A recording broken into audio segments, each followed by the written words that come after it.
એ થાય કે કેમ આ શિક્ષકો રાજીનામું આપતા નથી? નોકરી છોડવી તે તેમનો વ્યક્તિગત નિર્ણય છે, તેમને પગાર નથી મળતો એટલે સરકારી લાભ દરેક વ્યક્તિ ઉઠાવે છે તેવો મુદ્દો પણ અહીં રહેતો નથી. તો પછી રાજીનામું આપી દેવામાં વાંધો શું છે? શું રાજીનામું આપવાની કાર્યવાહી અટપટી છે?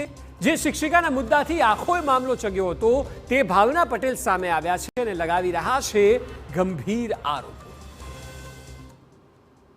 મુદ્દો પૂરો કરવો હોય તો એની બતાવટ કરવી પડશે અને વ્યવહાર કરવો પડશે.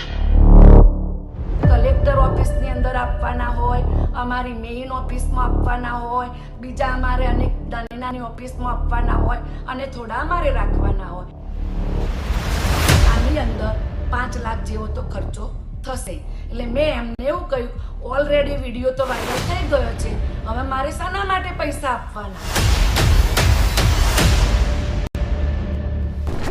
આક્ષેપો છે શિક્ષિકાના, જેમની ઉપર આરોપ છે કે છેલ્લા 8 વર્ષથી અમેરિકામાં સ્થાયી થયા છે અને રાજીનામું આપ્યું નથી.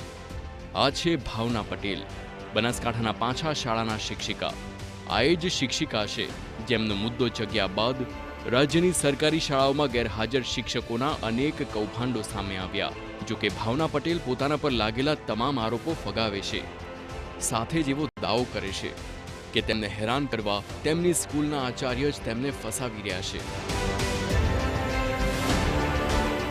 અમારા પારુલબેન એવા ઇન્ચાર્જ એવા પારુલબેને એમણે કોન્ફરન્સ ઉપર લીધા અને અક્ષયભાઈ પૂછ્યું કે બોલો બેન કેમ છો? ત્યારે સામેથી બેન એવું બોલે છે, હા હા બોલો અક્ષયભાઈ કેમ છો? મજામાં છો?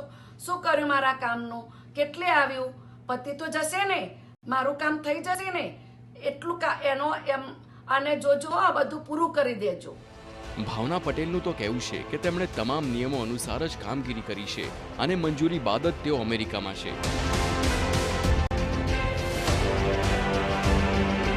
હું જ્યારે નીકળી, જ્યારે મેં મારો પાસપોર્ટ કરાવ્યો ત્યારે મેં જિલ્લા પંચાયતની એનઓસી લીધી છે.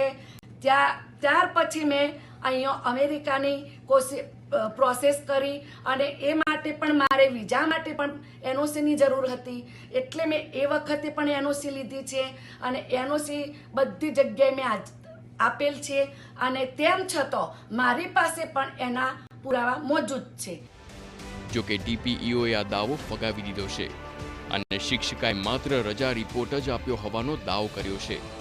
હવે સવાલ એ થાય કે ખરેખર શું ખેલ ચાલી રહ્યો છે?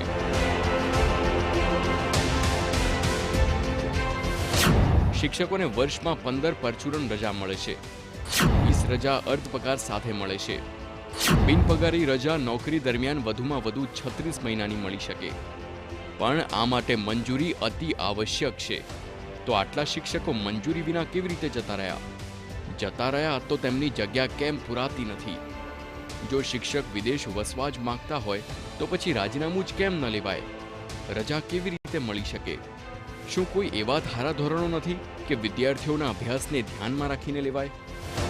Bureau report, TV9.